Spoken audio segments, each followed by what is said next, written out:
میں مبلغ بنوں سنتوں کا، خوب چرچا کروں سنتوں کا، ہو کرم بحر خاک مدینہ۔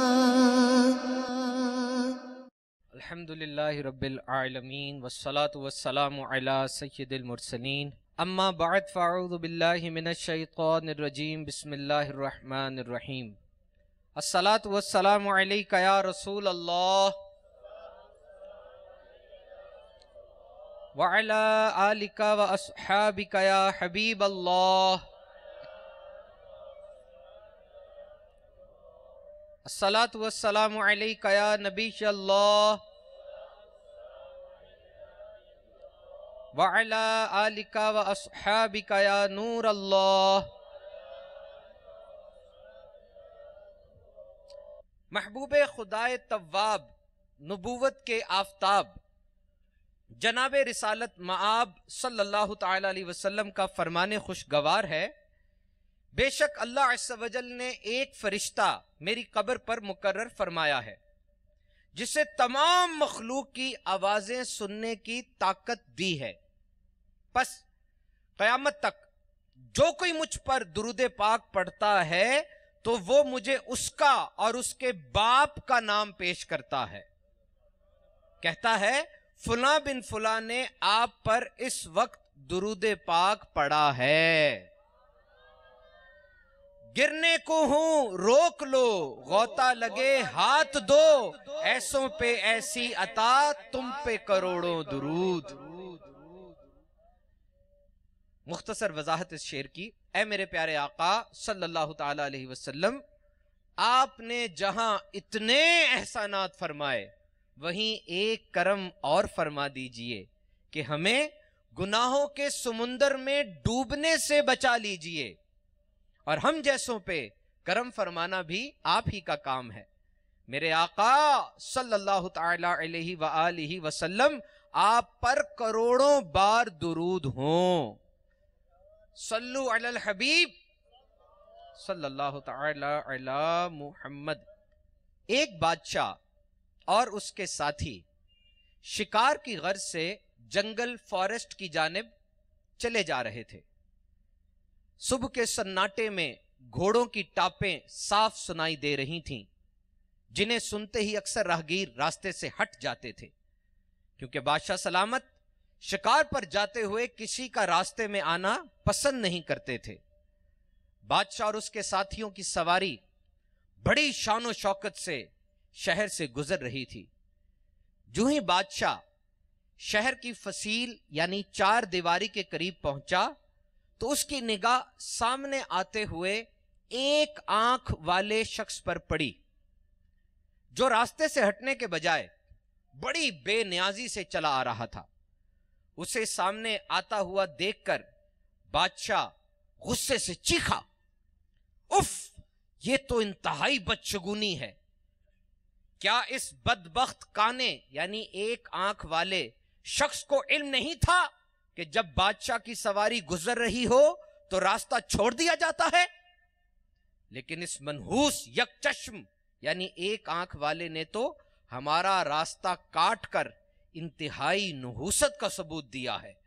بادشاہ سپاہیوں کی جانب مڑا اور غصے سے چیخا، ہم حکم دیتے ہیں کہ اس ایک آنکھ والے شخص کو ان ستونوں سے باندھ دیا جائے، اور ہمارے لوٹنے تک یہ شخص یہیں بندہ رہے گا، ہم واپسی پر اس کی سزا تجویز کریں گے۔ سپاہیوں یعنی گارڈز نے فوراً حکم کی تعمیل کی اور اس شخص کو ستونوں سے باندھ دیا۔ بادشاہ اور اس کے ساتھی جنگل کی جانب روانہ ہو گئے۔ بادشاہ کے خدشات کے برعکس اس روز بادشاہ کا شکار بڑا کامیاب رہا۔ بادشاہ نے اپنی پسند کے جانور اور پرندوں کا شکار کیا۔ بادشاہ بڑا خوش تھا کیونکہ آج اس کا ایک نشانہ بھی نہیں چوکا، بلکہ جس جانور پر نگاہ رکھی اسے حاصل کر لیا۔ وزیر نے جانوروں کو اور پرندوں کو گنتے ہوئے کہا، واہ، آج تو آپ کا شکار بہت خوب رہا، کیا نگاہ تھی اور کیا نشانہ! اسی طرح تمام ساتھی بھی بادشاہ کی تعریف میں مصروف تھے۔ جب شام ڈھلے بادشاہ شہر کے قریب پہنچا تو اس شخص کو رسیوں میں جکڑے ہوئے پایا۔ بادشاہ کی سواری کے ساتھ ساتھ جانوروں اور پرندوں سے بھرا چھکڑا بھی چلا آ رہا تھا، جسے دیکھ کر بادشاہ اور اس کے ساتھی خوشی سے پھولے نہیں سما رہے تھے۔ بھرا ہوا چھکڑا دیکھ کر وہ شخص زوردار آواز میں بادشاہ سے مخاطب ہوا، کہیے بادشاہ سلامت، ہم دونوں میں سے کون منحوس ہے، میں یا آپ؟ یہ سنتے ہی بادشاہ کے سپاہی اس شخص کے سر پر تلوار تان کر کھڑے ہو گئے، لیکن بادشاہ نے انہیں ہاتھ کے اشارے سے روک دیا۔ وہ شخص بلا خوف پھر مخاطب ہوا، کہیے بادشاہ سلامت، ہم میں سے کون منحوس ہے، میں یا آپ؟ میں نے آپ کو دیکھا تو میں رسیوں میں بند کر چلچلاتی دھوپ میں دن بھر جلتا رہا، جبکہ مجھے دیکھنے پر آپ کو آج خوب شکار ہاتھ آیا۔ یہ سن کر بادشاہ نادم ہوا اور اس شخص کو فوراً آزاد کر دیا اور بہت سے انعام و اکرام سے نوازا۔ میٹھے میٹھے اسلامی بھائیوں، سنا آپ نے، وہمی بادشاہ نے تو ایک آنکھ والے شخص کو منحوس جان کر اسے کڑی دھوپ میں پورا دن قید رکھنے کی سزا دی، لیکن پھر بھی اسے شکار میں پہلے سے کہیں زیادہ کامیابی حاصل ہوئی۔ اس حکایت سے ان کے وہم کی مکمل کاٹ ہو گئی، جو کسی انسان، جانور یا کسی دن مہینے کو محض اپنے وہم کی بنیاد پر منحوس خیال کرتے ہیں، حالانکہ شریعت میں اس کی کوئی حقیقت نہیں۔ یاد رکھیے، جو شخص وہم کی آفت میں مبتلا ہو جاتا ہے اسے ہر چیز منحوس محسوس ہونے لگتی ہے، حتیٰ کہ وہمی شخص کم عقل لوگوں کی باتوں میں آ کر غلط فیصلے کر کے نہ صرف خود آزمائش میں مبتلا ہوتا ہے بلکہ دیگر لوگوں کے لیے بھی وبال جان بن کر رہ جاتا ہے۔ منحوس ہونے کا وہم شیطان کا وہ ہتھیار ہے جو مسلمانوں کو باہم دست و گریباں کراتا، لڑائی جھگڑے کروا کر چین و سکون کی بربادی کا سبب بن جاتا ہے۔ یہ بات اچھی طرح ذہن نشین کر لیجئے کہ کسی شخص، جگہ، چیز یا وقت کو منحوس جاننے کا اسلام میں کوئی تصور نہیں، یہ محض وہمی خیالات ہوتے ہیں۔ میرے آقا اعلی حضرت امام اہل سنت امام احمد رضا خان رحمت اللہ تعالی علیہ سے اسی نوعیت کا ایک سوال کیا گیا کہ ایک شخص کے متعلق مشہور ہے کہ اگر صبح اس کی منحوس صورت دیکھ لی جائے یا کہیں کام کو جاتے ہوئے یہ سامنے آ جائے تو ضرور کچھ نہ کچھ دقت اور پریشانی اٹھانی پڑے گی، اور چاہے کیسا یقینی طور پر کام ہو جانے کا اعتماد اور بھروسہ ہو، لیکن ان کا خیال ہے کہ کچھ نہ کچھ ضرور رکاوٹ اور پریشانی ہوگی۔ چنانچہ ان لوگوں کو ان کے خیال کے مناسب ہر بار یہ تجربہ ایکسپیرینس ہوتا رہتا ہے، اور وہ لوگ برابر اس بات کا خیال رکھتے ہیں کہ اگر کہیں جاتے ہو سے سامنا ہو جائے تو دوبارہ اپنے مکان پر واپس آتے ہیں، اور تھوڑی دیر بعد یہ معلوم کر کے کہ وہ منحوس سامنے تو نہیں ہے پھر اپنے کام کے لیے جاتے ہیں۔ اب سوال یہ ہے کہ ان لوگوں کا یہ عقیدہ اور طرز عمل کیسا ہے؟ کوئی قباحت شریعہ، شرعی خرابی تو نہیں؟ اعلی حضرت رحمت اللہ تعالی علیہ نے جواب ارشاد فرمایا، پاکیزہ شریعت میں اس کی کچھ حقیقت نہیں، لوگوں کا وہم سامنے آتا ہے۔ شریعت میں حکم ہے، یعنی جب کوئی شکون بد گمان میں آئے تو اس پر عمل نہ کرو، وہ طریقہ محض ہندوانہ ہے۔ رب عز و جل پر بھروسہ کر کے اپنے کام کو چلا جائے، ہرگز نہ رکے نہ واپس آئے، واللہ تعالی اعلم۔ میٹھے میٹھے اسلامی بھائیوں، دین اسلام اس طرح کے وہم و خیالات کی مذمت کرتا ہے کہ جس سے کسی کی دل آزاری ہو، لہٰذا ہمیں اسلامی تعلیمات پر عمل کرتے ہوئے بد شگونی سے بچنا چاہیے۔ آئیے اب شگون کی تعریف اور اس کی قسموں کے متعلق سنتے ہیں۔ شگون کا معنی ہے فال لینا، یعنی کسی چیز، شخص، عمل، آواز یا وقت کو اپنے حق میں اچھا یا برا سمجھنا۔ اس کی بنیادی طور پہ دو قسمیں ہیں۔ نمبر ایک، برا شگون لینا، نمبر 2، اچھا شگون لینا۔ علامہ محمد بن احمد انصاری قرطبی رحمت اللہ تعالی علیہ تفسیر قرطبی میں نقل فرماتے ہیں، اچھا شگون یہ ہے کہ جس کام کا ارادہ کیا ہو اس کے بارے میں کوئی کلام سن کر دلیل پکڑنا، یہ اس وقت ہے جب کلام اچھا ہو، اگر برا ہو تو بد شگونی ہے۔ شریعت نے اس بات کا حکم دیا ہے کہ انسان اچھا شگون لے کر خوش ہو اور اپنا کام خوشی خوشی پایا تکمیل تک پہنچائے، اور جب برا کلام سنے تو اس کی طرف توجہ نہ کرے اور نہ ہی اس کے سبب اپنے کام سے رکے۔ میٹھے میٹھے اسلامی بھائیوں، بد شگونی اور اچھے شگون میں ڈفرنس بھی جان لیجئے۔ چنانچہ ان دونوں میں بنیادی فرق یہ ہے کہ بد شگونی لینا شرعاً ممنوع اور اچھا شگون لینا مستحب ہے۔ اس کے علاوہ اچھا شگون لینا ہمارے مدنی سرکار صلی اللہ تعالی علیہ وسلم کا طریقہ ہے، جبکہ بد شگونی غیر مسلموں کا شیوا ہے۔ اچھا شگون لینے سے اللہ عز و جل کے رحم و کرم سے اچھائی اور بھلائی کی امید ہوتی ہے، جبکہ بد شگونی سے نا امیدی پیدا ہوتی ہے۔ نیک فعل سے دل کو اطمینان اور خوشی حاصل ہوتی ہے، جو ہر کام کی جد و جہد اور تکمیل کے لیے ضروری ہے، جبکہ بد شگونی سے بلا وجہ رنج و تردد پیدا ہوتا ہے۔ نیک فعلی انسان کو کامیابی، حرکت اور ترقی کی طرف لے جاتی ہے، جبکہ بد شگونی سے مایوسی، سستی اور کاہلی پیدا ہوتی ہے، جو تنزلی کی طرف لے جاتی ہے۔ مرآت المناجح میں ہے، نیک فعل لینا سنت ہے، اس میں اللہ تعالیٰ سے امید ہے، اور بد فعلی لینا ممنوع کہ اس میں رب عز و جل سے نا امیدی ہے۔ امید اچھی ہے، نا امیدی بری ہے، ہمیشہ رب سے امید رکھو۔ میٹھے میٹھے اسلامی بھائیوں، غیر مسلموں میں مختلف چیزوں سے برا شگون لینے کی رسم پرانی ہے، اور ان کے وہمی لوگ ہر چیز کا اثر قبول کر لیتے تھے۔ مثلا کوئی شخص کسی کام کو نکلتا اور راستے میں کوئی جانور سامنے سے گزر جاتا، یا کسی مخصوص پرندے کی آواز کان میں پڑ جاتی تو فوراً گھر واپس آتا۔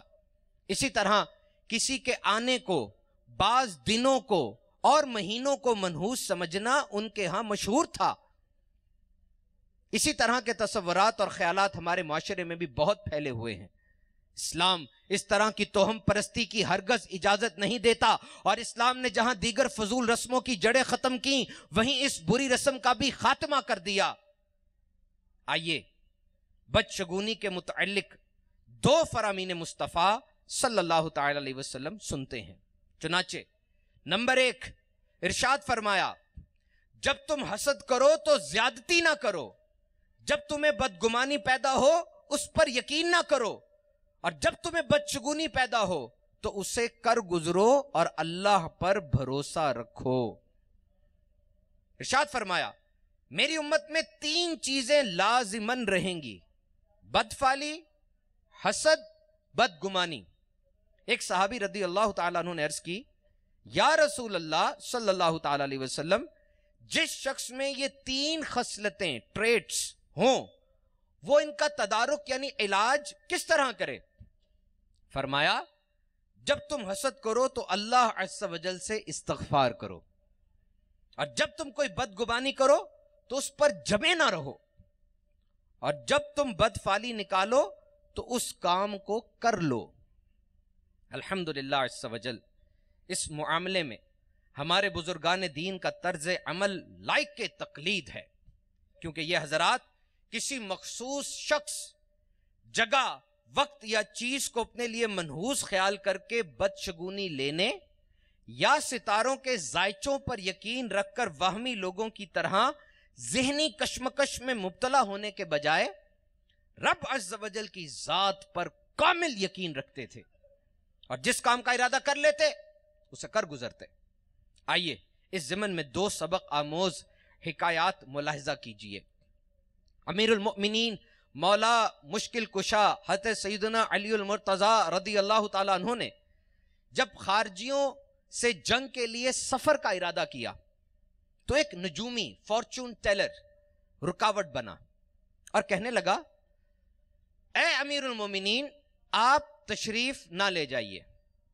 حضرت سیدنا علی المرتضی رضی اللہ تعالیٰ عنہ نے وجہ پوچھی تو اس نے کہا اس وقت چاند اقرب آسمانوں کے برج میں سے ایک برج ہے، اس میں ہے، اگر آپ اس وقت تشریف لے جائیں گے تو آپ کو شکست ہو جائے گی۔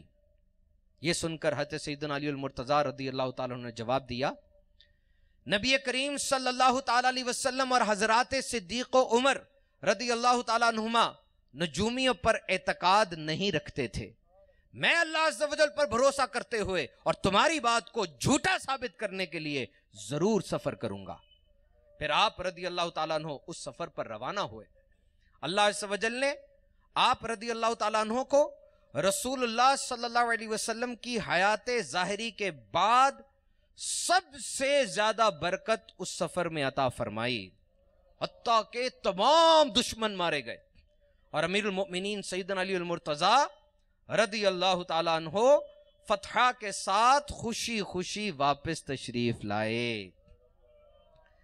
بعد خلفائے ثلاثہ سب صحابہ سے بڑا آپ کو رتبہ ملا، مولا علی مشکل کشا، قلعہ خیبر کا دروازہ اکھاڑا آپ نے، مرحبا صد مرحبا مولا علی مشکل کشا۔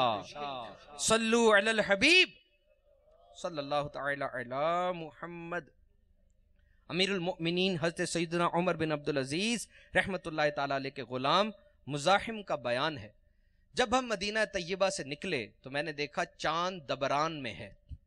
میں نے ان سے یہ کہنا تو مناسب نہ سمجھا، بلکہ یہ کہا ذرا چاند کی طرف نظر فرمائیے، کتنا خوبصورت بیوٹیفل نظر آتا ہے۔ آپ رحمت اللہ تعالی علیہ نے دیکھا تو چاند دبران میں تھا، چاند دبران میں تھا۔ فرمایا شاید تم مجھے یہ بتانا چاہتے ہو کہ چاند دبران میں ہے؟ مزاحم، ہم چاند سورت کے ساتھ نہیں بلکہ اللہ عز و جل واحد و قہار کے حکم و مشیت کے ساتھ نکلتے ہیں۔ صلو علی الحبیب صلی اللہ تعالی علی محمد۔ میٹھے میٹھے اسلام بھائیو، یاد رکھیے کوئی وقت برکت والا اور عظمت و فضیلت والا تو ہو سکتا ہے، جیسے ماہ رمضان، ربیع الاول، مگر کوئی مہینہ یا دن منحوس نہیں ہو سکتا۔ جیسا کہ مشہور مفسر قرآن حکیم الامت مفتی احمد یار خان رحمت اللہ تعالی علیہ فرماتے ہیں، اسلام میں کوئی دن یا کوئی ساعت منحوس نہیں، ہاں بعض دن بابرکت ہیں۔ الحمدللہ عز و جل صفر مظفر بھی دیگر مہینوں کی طرح ایک بابرکت مہینہ ہے۔ جس طرح دیگر مہینوں میں رب عز و جل کے فضل و کرم کی بارشیں ہوتی ہیں، اسی طرح اس میں بھی ہو سکتی ہیں، بلکہ اسے تو صفر المظفر یعنی کامیابی کا مہینہ کہا جاتا ہے۔ الحمدللہ عز و جل اسی معزز مہینے میں حضرت سیدنا علی المرتضی کرم اللہ تعالی وجہہ الکریم اور خاتون جنت حضرت سیدتنا فاطمہ زہرا رضی اللہ تعالیٰ عنہ کی شادی خانہ آبادی ہوئی۔ صفر مظفر میں مسلمانوں کو فتح خیبر نصیب ہوئی۔ سیف اللہ حضرت سیدنا خالد بن ولید، حضرت سیدنا عمر بن عاص، حضرت سیدنا عثمان بن طلحہ رضی اللہ تعالیٰ عنہم نے صفر المظفر 8 ہجری میں بارگاہ رسالت میں حاضر ہو کر اسلام قبول کیا۔ مدائن جس میں کسرا کا محل تھا کی فتح 16 ہجری صفر المظفر کے مہینے میں ہوئی، مگر افسوس کہ جیسے ہی صفر المظفر کے پربہار اور بابرکت مہینے کی آمد ہوتی ہے تو نحوست کے وہمی تصورات کے شکار بعض نادانوں کی جانب سے اس پاکیزہ مہینے سے متعلق طرح طرح کی غلط فہمیوں پر مشتمل پیغامات پھیلائے جاتے ہیں، اور اس مہینے کو، اس منتھ کو انتہائی منحوس تصور کیا جاتا ہے کہ اس مہینے میں آفتوں اور بلاؤں کا نزول ہوتا ہے، لہٰذا قابلی چنوں کی نیاز دلائی جاتی ہے یا پھر آٹے کی گولیاں بنا کر سمندر میں ڈلوائی جاتی ہیں۔ بالخصوص اس ماہ کے آخری بدھ کو تو بہت ہی زیادہ منحوس تصور کیا جاتا ہے۔ آئیے اس مہینے کے بارے میں پھیلی ہوئی غلط فہمیوں سے متعلق سنتے ہیں۔ چنانچہ حضرت علامہ مولانا مفتی محمد امجد علی اعظمی رحمت اللہ تعالی علیہ فرماتے ہیں، ماہ سفر کو لوگ منحوس جانتے ہیں، اس میں شادی بیاہ نہیں کرتے، لڑکیوں کو رخصت نہیں کرتے، اور بھی اس قسم کے کام کرنے سے پرہیز کرتے ہیں اور سفر یعنی ٹریولنگ کرنے سے گریز کرتے ہیں۔ خصوصاً ماہ سفر کی ابتدائی 13 تاریخیں بہت زیادہ نحس مانی جاتی ہیں اور ان کو 13 تیزی کہتے ہیں۔ یہ سب جہالت کی باتیں ہیں۔ حدیث میں فرمایا کہ سفر کوئی چیز نہیں، یعنی لوگوں کا اسے منحوس سمجھنا غلط ہے۔ اسی طرح ذی قعدہ کے مہینے کو بھی بہت لوگ برا جانتے ہیں اور اس کو خالی مہینہ کہتے ہیں، یہ بھی غلط ہے۔ اور ہر ماہ میں 3، 13، 23، 8، 18، 28 کو منحوس جانتے ہیں، یہ بھی لغو بات ہے۔ مفتی صاحب مزید فرماتے ہیں کہ ماہ سفر کا آخری چہارشنبہ بدھ کا دن ہندوستان میں بہت منایا جاتا ہے۔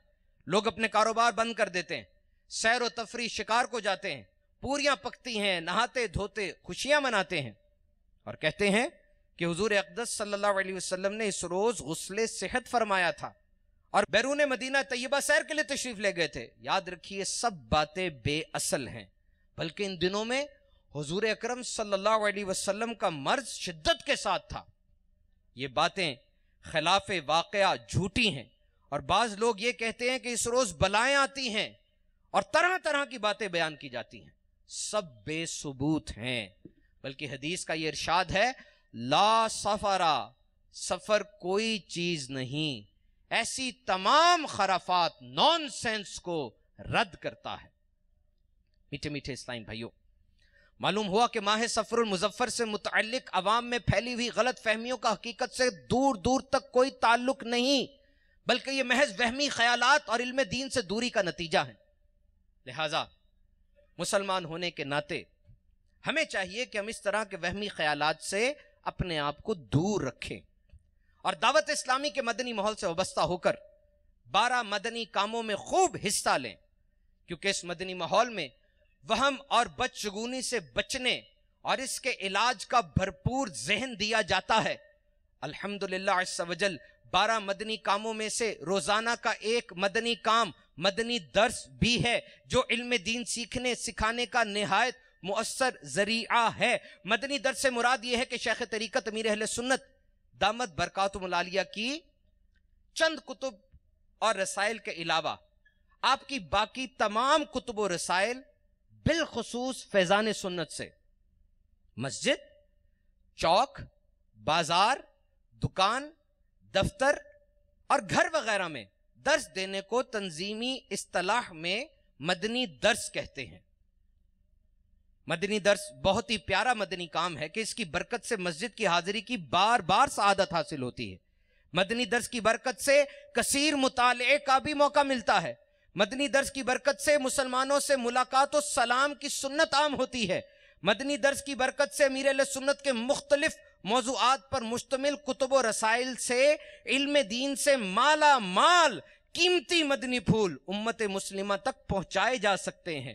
مدنی درس بے نمازیوں کو نمازی بنانے میں بہت معاون و مددگار ہے۔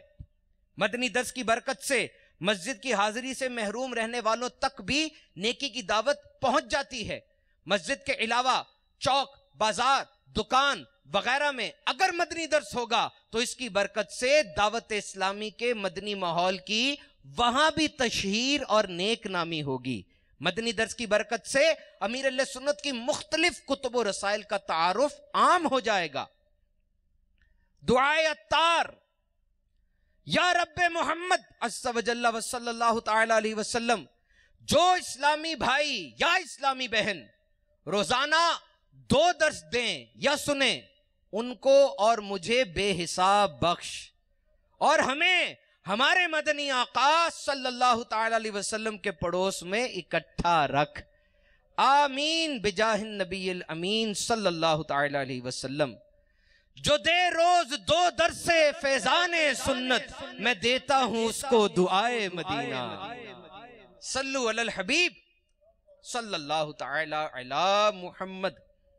منقول ہے کہ اللہ عز و جل نے حضرت سیدنا موسیٰ کلیم اللہ علی نبینا علیہ السلام کی طرف وحی فرمائی، بھلائی کی باتیں خود بھی سیکھو اور دوسروں کو بھی سکھاؤ، میں بھلائی سیکھنے اور سکھانے والوں کی قبر کو روشن فرماؤں گا۔ تاکہ ان کو کسی قسم کی وحشت نہ ہو۔ آئیے مدنی درس کی ایک ایمان افروز حکایت سنیے اور جھومیے۔ چنانچہ ایک اسلامی بھائی دعوت اسلامی کے مشکبار مدنی ماحول سے وابستہ ہونے سے قبل اللہ عز و جل کی ناراضی والے کاموں میں زندگی کے دن ایام زیست برباد کر رہے تھے۔ فلمیں ڈرامے دیکھنے اور گانے باجے سننے کے بے حد شوقین تھے۔ اگر کبھی سفر پر جانا ہوتا تو ایسی بس میں بیٹھنا پسند کرتے جس میں فلمیں اور گانے باجے چلتے ہوں۔ ان کی زندگی میں سنتوں کی مدنی بہار یوں نمودار ہوئی کہ ایک دن عشاء کی نماز پڑھنے مسجد میں جانا ہوا۔ نماز کے بعد ایک مبلغ دعوت اسلامی نے بڑے دل نشیں انداز میں مدنی درس دینا شروع کیا۔ وہ بھی قریب جا کر بیٹھ گئے اور بغور درس سننے لگے۔ فیضان سنت کے عام فہم الفاظ سن کر وہ اسلامی بھائی اس قدر متاثر ہوئے کہ باقاعدگی سے مدنی درس میں شرکت کرنا ان کا معمول بن گیا۔ ربیع الاول کے مبارک مہینے میں اسلامی بھائیوں کے ترغیب دلانے پر انہیں امیر اہل سنت دامت برکاتہم العالیہ کا مدنی مذاکرہ مدنی چینل پر دیکھنے کا موقع ملا۔ آپ کے علم و حکمت کے مدنی پھول سن کر ان کا ایمان تازہ ہو گیا۔ قبر و حشر کی تیاری کی فکر ذہن میں گردش کرنے لگی، لہٰذا انہوں نے زندگی کی بقیہ سانسوں کو غنیمت جانتے ہوئے دعوت اسلامی کا سنت و بھرا مشک بار مدنی ماحول اپنا لیا، اور امیر اہل سنت کے عطا کردہ مدنی مقصد مجھے اپنی اور ساری دنیا کے لوگوں کی اصلاح کی کوشش کرنی ہے کے تحت نیکی کی دعوت کی دھومیں مچانے میں مشغول ہو گئے۔ یقیناً مقدر کا ہے وہ سکندر جسے خیر سے مل گیا مدنی ماحول، یہاں سنتیں سیکھنے کو ملیں گی، دلائے گا خوف خدا مدنی ماحول۔ اے بیمار سیاں تو آجا یہاں پر، گناہوں کی دے گا دوا مدنی ماحول۔ گناہ گاروں آؤ، سیاہ کاروں آؤ، گناہوں کو دے گا چھڑا مدنی ماحول۔ صلو علی الحبیب صلی اللہ تعالی علی محمد۔ میٹھے میٹھے اسلامی بھائیوں، وہم ایک ایسی بیماری ہے کہ جو انسان کا سکھ چین سب کچھ چھین لیتی ہے، اس کی عقل کی صلاحیتوں ابیلٹیز کو ضائع کر دیتی ہے۔ جو لوگ وہم کی آفت میں پھنس جاتے ہیں تو یوں محسوس ہوتا ہے کہ جیسے ان کے لیے شخصیات، جگہیں، اوقات، علامتیں، تاریخیں، ایام، راتیں، مہینے، سال کچھ بھی باعث سعادت نہیں، بلکہ وہ اپنے علاوہ ہر چیز کو اپنے حق میں بلا وجہ منحوس خیال کر کے بدشگونی لیتے اور اپنے اوپر مختلف برائیوں کے دروازے کھولتے ہیں۔ مثلا کبھی اندھے لنگڑے ایک آنکھ والے اور معذور لوگوں سے تو کبھی کسی خاص پرندے یا جانور کو دیکھ کر یا اس کی آواز کو سن کر بدشگونی کا شکار ہو جاتے ہیں، کبھی کسی وقت یا دن یا مہینے سے بدفعلی لیتے ہیں۔ کوئی کام کرنے کا ارادہ کیا اور کسی نے طریقہ کار میں نقصان کی نشاندہی کر دی یا اس کام سے رک جانے کو کہا تو اس سے بدشگونی لیتے ہیں کہ اب تم نے ٹانگ اڑا دی ہے تو یہ کام تو نہیں ہو سکے گا۔ کبھی ایمبولنس کی آواز سے تو کبھی فائر بریگیڈ یعنی آگ بجھانے والے کی آواز سن کر گاڑی جو ہوتی ہے اس کی آواز سے بدشگونی میں مبتلا ہوتے ہیں۔ کبھی اخبارات میں شائع ہونے والے ستاروں کے کھیل سے اپنی زندگی کو غمگین اور رنجیدہ کر لیتے ہیں۔ کبھی مہمان کی رخصتی کے بعد گھر میں جھاڑو دینے کو منحوس خیال کرتے ہیں۔ کبھی جوتا اتارتے وقت جوتے پر جوتا آنے سے بدشگونی لیتے ہیں۔ سیدھی آنکھ پھڑ کے تو یقین کر لیتے ہیں کہ مصیبت آئے گی۔ عید جمعہ کے دن ہو جائے تو اسے حکومت وقت پر بھاری سمجھتے ہیں۔ کبھی بلی کے رونے کو منحوس سمجھتے ہیں تو کبھی رات کے وقت کتے کے رونے کو۔ پہلا گاہک سودا لیے بغیر چلا جائے، دکاندار اس سے بدشگونی لیتا ہے۔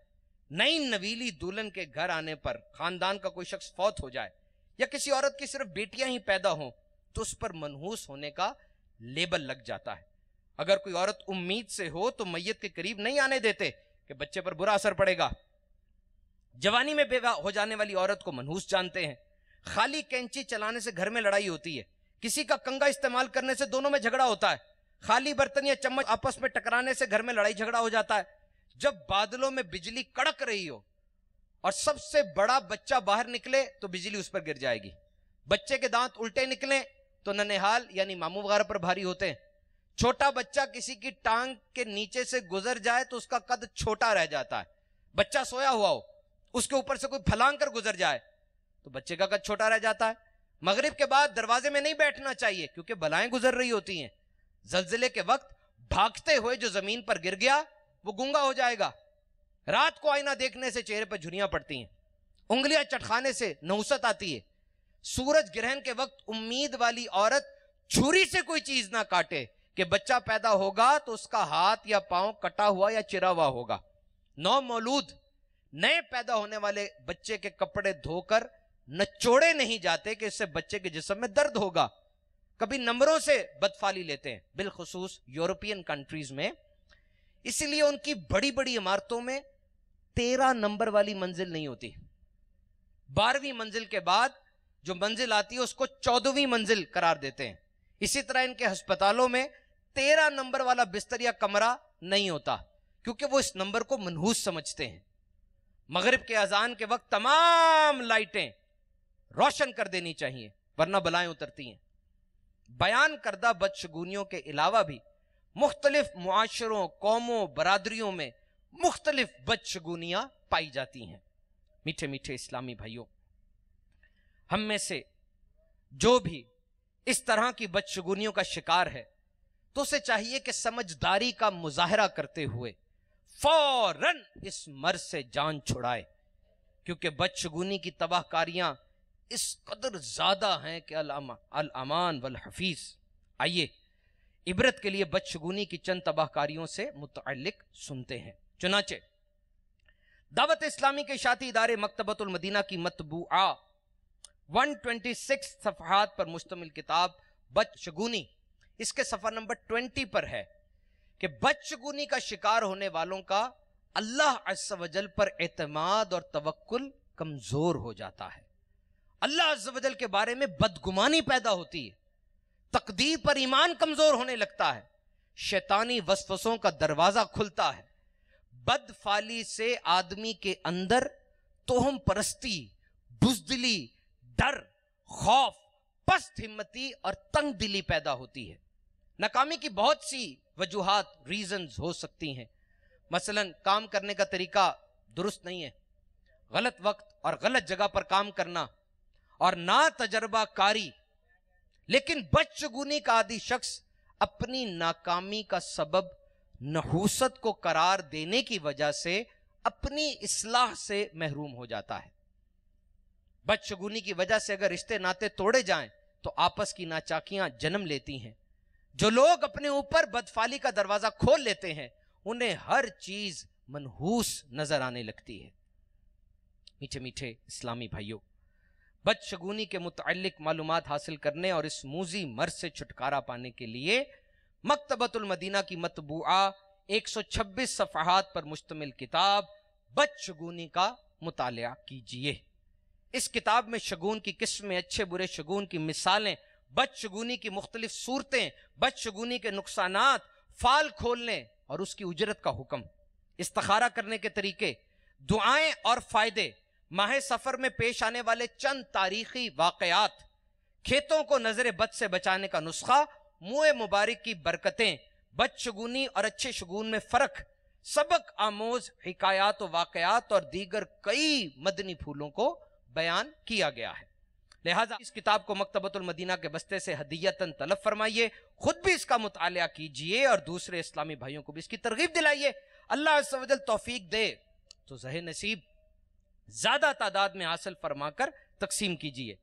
دعوت اسلامی کی ویب سائٹ www.dawatIslami.net سے اس کتاب کو پڑھا جا سکتا ہے، ڈاؤن لوڈ اور پرنٹ آؤٹ بھی کیا جا سکتا ہے۔ میٹھے میٹھے اسلامی بھائیوں، یاد رکھیے کہ وہم اور بدشگونی اگرچہ بے حد مہلک امراض ہے، مگر ایسے امراض نہیں ہیں کہ جو لا علاج ہوں اور جن سے پیچھا چھڑوانا انتہائی دشوار ہو۔ لہٰذا مایوس ہو کر شیطان کو موقع دینے کے بجائے اللہ عز و جل کی ذات اور اس کی رحمت پر بھروسہ کرتے ہوئے ان کے اسباب پر غور کیجئے اور علاج شروع کر دیجئے۔ آئیے بدشگونی کے اسباب، کازز اور ان کے علاج کے متعلق سنتے ہیں۔ نمبر 1، بدشگونی کا پہلا سبب، the first cause of jinx، بدشگونی کا پہلا سبب اسلامی عقائد سے لا علمی ہے، اور اس کا علاج یہ ہے کہ بندہ تقدیر پر ان معنوں میں اعتقاد رکھے کہ ہر بھلائی برائی اللہ نے اپنے علم ازلی کے موافق مقدر فرما دی ہے، جیسا ہونے والا تھا، اور جو جیسا کرنے والا تھا اپنے علم سے جانا اور وہی لکھ دیا، تو بدشگونی دل میں جگہ نہیں بنا سکے گی، کیونکہ جب بھی انسان کو کوئی نقصان پہنچے گا تو وہ یہ ذہن بنا لے گا کہ یہ میری تقدیر میں لکھا تھا، نہ کہ کسی چیز کی نحوست کی وجہ سے ایسا ہوا ہے۔ نمبر 2، بدشگونی کا دوسرا سبب توکل یعنی اللہ تعالیٰ پر بھروسہ کرنے کی کمی ہے۔ اس کا علاج یہ ہے کہ جب بھی کوئی بدشگونی دل میں کھٹکے تو رب عز و جل پر توکل کیجئے، انشاءاللہ عز و جل بدشگونی کا خیال دل سے جاتا رہے گا۔ میرے میٹھے اور محترم اسلامی بھائیوں، آج کے اس دور میں امیر اہل سنت بانی دعوت اسلامی حضرت علامہ مولانا ابو بلال الیاس ستار صاحب قادری دامت برکاتہم العالیہ کی ذات بہت بڑی نعمت ہے۔ Just consider this fact, what we have discussed today. We have discussed jinx, بدشگونی, bad omens. امیر علیہ سنت دامت برکاتہم العالیہ نے جو ہمیں سکھایا سمجھایا، just think for a moment, when he started Madani work، امیر علیہ سنت نے جب مدنی کام کا آغاز فرمایا ہوگا، just think for a moment، اس وقت کیا حالت تھی معاشرے کی؟ ہر طرف لادینیت، ہر طرف گناہ بے حیائی کے کام کس قدر زیادہ تھے، اور آپ نے ایک مشن سٹیٹمنٹ رکھی، I have to reform myself and people of the entire world، میں نے اپنی اور ساری دنیا کے لوگوں کی اصلاح کی کوشش کرنی ہے انشاءاللہ عز و جل۔ آپ نے مشن سٹیٹمنٹ رکھی اور آپ آگے سے آگے بڑھتے چلے گئے، آگے سے آگے بڑھتے چلے گئے۔ ایک مسجد سے امیر اہل سنت نے مدنی کام کا آغاز فرمایا ہوگا، اور آج 200 ملکوں تک دعوت اسلامی کا مدنی پیغام پہنچ چکا ہے۔ Can you imagine in how many departments دعوت اسلامی is working actively؟ دعوت اسلامی ایکٹیولی کتنے شعبہ جات میں کام کر رہی ہے؟ more than 100، 100 سے زیادہ شعبہ جات میں، اور کئی ایسی چیزیں آپ دیکھیں گے جو کہ آج آپ یہ سمجھتے ہوں گے کہ معاشرہ اتنی تنزلی کا شکار ہوتا جا رہا ہے، ان چیزوں کو رواج کس نے دیا ہوگا، کس نے یہ بتایا ہوگا؟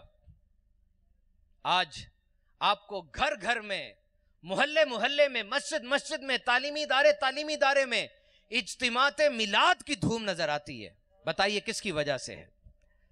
آج سنگلاخ چٹانیں ہوں، میدان ہو، صحرا ہو، ہر جگہ پر ایک نعت گونجتی نظر آتی ہے، نور والا آیا ہے، نور لے کر آیا ہے۔ مجھے بتائیے میلاد سے یہ محبت کس نے آج اس امت کو عطا فرمائی؟ Who has blessed this passion to celebrate میلاد؟ کام شروع ہو گیا الحمدللہ، سارا سال اجتماعات میلاد دعوت اسلامی کے زیر انتظام جاری رہتے ہیں الحمدللہ، لیکن میلاد کے موقع میں تو الحمدللہ عاشقوں کی عید آ جاتی ہے۔ ہر جگہ پر، وہ ہاسپٹلز ہوں، سکولز ہوں، کالجز ہوں، پولیس سٹیشنز ہوں، دفاتر ہوں، دعوت اسلامی کے زیر انتظام اجتماعات میلاد کا سلسلہ ہوتا ہے۔ اور ایک اور بات مجھے بتائیے، سوچیے ایک لمحے کے لیے، رمضان کے جب آخری دن آ رہے ہوتے ہیں، ہم صبح اٹھتے ہیں، دور کسی مسجد سے آواز آ رہی ہوتی ہے، الوداع الوداع ماہ رمضان۔ کس نے لکھا کلام یہ؟ آج امت کو کس نے بتایا کہ رمضان تو ایسا مہمان ہے جس کے جانے کا غم بھی کیا جاتا ہے؟ ہر جگہ پر آپ کو ایک کلام ملے گا۔ یہ میرے امیر اہل سنت کی عطا ہے میٹھے اسلامی بھائیوں، امیر اہل سنت نے ہمیں یہ سکھایا ہے۔ اور آج دعوت اسلامی کا مدنی channel, remember one fact، the biggest teacher on the planet is channel, is media، اس پوری کرۂ ارض پر، یہ جو زمین ہے ہماری، اس پہ سب سے بڑا استاد کون ہے؟ یہ channel, media. whatever is displayed on TV is imprinted on minds of children especially۔ جو کچھ چینل پر آتا ہے بچوں کے ذہنوں پر، بڑوں کے ذہنوں پر بھی امپرنٹ ہوتا چلا جاتا ہے۔ اور یہ چینل آج کس طرف لے کر جا رہے ہیں؟ کبھی خبریں آتی ہیں کہ چھوٹا سا بچہ اسکول میں پڑھتا ہے، 4 5ویں کا بچہ ہے، 7ویں 8ویں کا بچہ ہے، دنیاوی محبت کا شکار ہو کر اپنی اس محبوبہ کو بھی گولی مار دیتا ہے، اپنے آپ کو بھی گولی مار دیتا ہے۔ ایک دم سے نہیں ہوا، یہ ایک دم سے نہیں ہوا، اٹ ٹک ٹائم، اس پہ ٹائم لگا ہے، آہستہ آہستہ سلو پوائزننگ ہوتی رہی ہے، دماغ کو چینج ہونے میں وقت لگتا ہے۔ اور آج مجھے بتائیے، یہ گلی محلے کے چھوٹے چھوٹے بچے، گھروں میں ہمارے بچے، ہمارے چھوٹے بھائی، ان کی زبانوں پہ ایک جملہ ہمیں ملتا ہے، صلو علی الحبیب صلی اللہ تعالی علیہ وسلم۔ یہ نبی پاک صلی اللہ علیہ وسلم پہ درود پاک پڑھنا ان بچوں کو کس نے سکھایا؟ مدنی چینل نے۔ ایک بچہ آ کے پوچھتا ہے ہمارے گھر کہ یہ جو جھنڈا ہے دعوت اسلامی کا، اس پہ یہ 3 رنگ کس کے ہیں؟ یہ 3 رنگوں کا کیوں جھنڈا ہے؟ بچہ ہے، انکیوزیٹو مائنڈ ہے، وہ نیا سیکھنا چاہتا ہے، بچے کی یہ جبلت ہوتی ہے۔ ہم نے اس کو بتایا کہ دیکھو جو یہ رنگ ہے جو زگ زیگ بنا ہوا ہے، یہ در حقیقت اعلیٰ حضرت امام احمد رضا خان علیہ رحمۃ الرحمان کے مزار شریف کا رنگ ہے۔ اس رنگ کو دیکھ کے ہمیں وہ عاشق رسول یاد آتے ہیں۔ اور دوسرا رنگ جو تھوڑا سا جامنی رنگ ہے، بلو ہے، یہ رنگ در حقیقت حضور غوث اعظم سید عبد القادر جیلانی رضی اللہ تعالیٰ کے مزار شریف کا رنگ ہے۔ اور یہ سبز رنگ، یہ تو میرے آقا علیہ السلام کے گنبد شریف کا رنگ ہے۔ یعنی جھنڈے کو ایکسپلور کرو، تمہارے دل کے اندر عشق مصطفیٰ بھی پیدا ہو جائے گا، عشق اولیاء بھی پیدا ہو جائے گا اس کو ایکسپلور کرنے سے۔ یہ میرے امیر اہل سنت کی شان ہے۔ میرے میٹھے اسلامی بھائیوں، آپ بھی دعوت اسلامی کے مشکبار مدنی ماحول سے وابستہ ہو جائیے۔ میٹھے میٹھے اسلامی بھائیوں، سفر المظفر کا مبارک مہینہ، اس میں شیخ طریقت امیر اہل سنت دامت برکاتہم العالیہ کی والدہ ماجدہ رحمت اللہ تعالی علیہا کا وصال ہوا۔ اسی مناسبت سے ان کا ذکر خیر بھی سنتے ہیں۔ چنانچہ آپ ایک نیک و پرہیزگار خاتون تھیں، انہوں نے شوہر کی وفات کے باوجود سخت ترین معاشی آزمائشوں میں بھی اپنے بچوں کی اسلامی خطوط پر مدنی تربیت کی، جس کا منہ بولتا ثبوت خود امیر اہل سنت کی ذات بابرکت ہے۔ امیر اہل سنت نے ایک بار بتایا کہ الحمدللہ عز وجل والدہ محترمہ کا شروع ہی سے فرائض و واجبات پر عمل کرنے اور کروانے کا اس قدر ذہن تھا کہ چھوٹی عمر ہی سے ہم بہن بھائیوں کو نمازوں کی تلقین فرمانے کے ساتھ سختی سے عمل بھی کرواتی، بالخصوص نماز فجر کے لیے ہم سب کو لازمی اٹھاتی۔ والدہ ماجدہ کی اس طرح تلقین و مدنی تربیت کی برکت سے مجھے یاد نہیں پڑتا کہ میری بچپن میں بھی کبھی نماز فجر چھوٹی ہو۔ شیخ طریقت امیر اہل سنت فرماتے ہیں کہ والدہ محترمہ کا شب جمعرات اور جمعہ کی درمیانی رات کو میٹھا در باب المدینہ کراچی کے علاقے میں انتقال ہوا۔ موت کے وقت مجھے بہت یاد کر رہی تھیں۔ ہمشیرہ نے بتایا الحمدللہ عز وجل کلمہ طیبہ اور استغفار پڑھنے کے بعد زبان بند ہوئی، بالخصوص غسل دینے کے بعد چہرہ نہایت روشن ہو گیا تھا۔ جس حصہ زمین پر روح قبض ہوئی اس سے کئی روز تک خوشبو آتی رہی، اور خصوصاً رات کے جس حصے میں انتقال ہوا تھا اس میں طرح طرح کی خوشبوئیں آتی رہیں۔ سوئم والے دن صبح کے وقت چند گلاب کے پھول لا کر رکھے تھے جو شام تک تقریباً تر و تازہ رہے، جو میں نے اپنے ہاتھ سے والدہ کی قبر پر چڑھائے۔ یقین جانیں ان میں ایسی بھینی بھینی خوشبو تھی کہ میں حیران رہ گیا۔ کبھی گلاب کے پھولوں میں نے ایسی خوشبو نہیں سونگھی، نہ سونگھی تھی، نہ ابھی تک سونگھی ہے، بلکہ گھنٹوں تک وہ خوشبو میرے ہاتھ سے بھی آتی رہی۔